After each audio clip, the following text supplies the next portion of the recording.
And up next, we got two prospects. We got Ignacio Bahamondes. He's taking on Klein.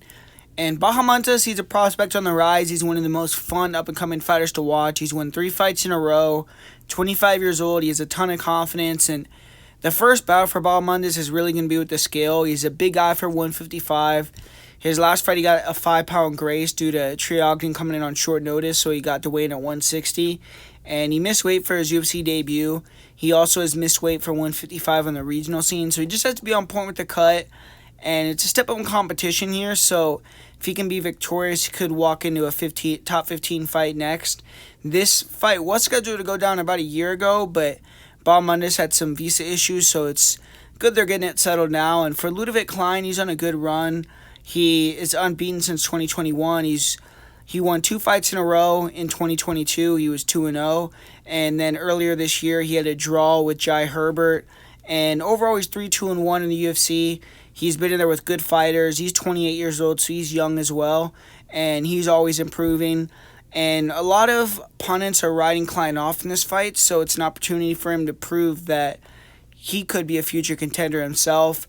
He was supposed to fight Jim Miller a couple months ago, but he was forced to withdraw, so hopefully he's 100% and this fight goes down on Saturday night. But as far as these two guys match up, I think for Klein, the wrestling is going to have to be the major emphasis in this fight, because when you see the striking from Klein has good striking, but he's a low-volume power striker.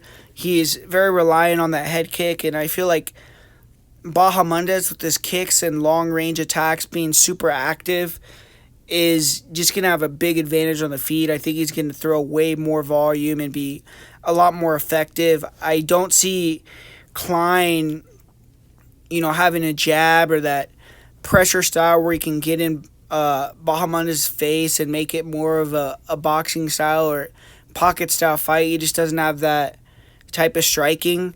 We saw in his last fight with Jai Herbert, he struggled with the range and the length of strike of Jai, and I feel like if he struggled with that against Jai, it'll be an even bigger issue against Ignacio.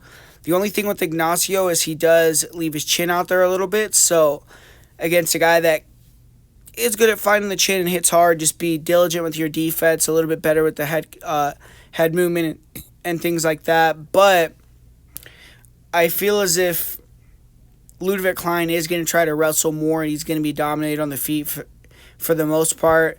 And I think Ignacio has made a lot of improvements with that. His takedown defense used to be a big issue, and now it seems like his takedown defense has improved quite a bit. And Klein isn't a guy that's like a great wrestler, has a big wrestling background. We saw in his last fight with Jai Herbert, he got tired and got sloppy with his wrestling in the third round, ended up being on his back and almost getting finished. So I think Bahamondes can navigate it on the ground, use his long levers to create scrambles if he gets taken down. Hopefully he doesn't get taken down and his takedown defense holds up, and just outstrike him from the outside. I don't necessarily think he's going to finish Klein unless he runs him into a big kick or knee or something, but I think he's just going to use his point fighting style, that finesse on the outside, and get the better of Klein over 15 minutes.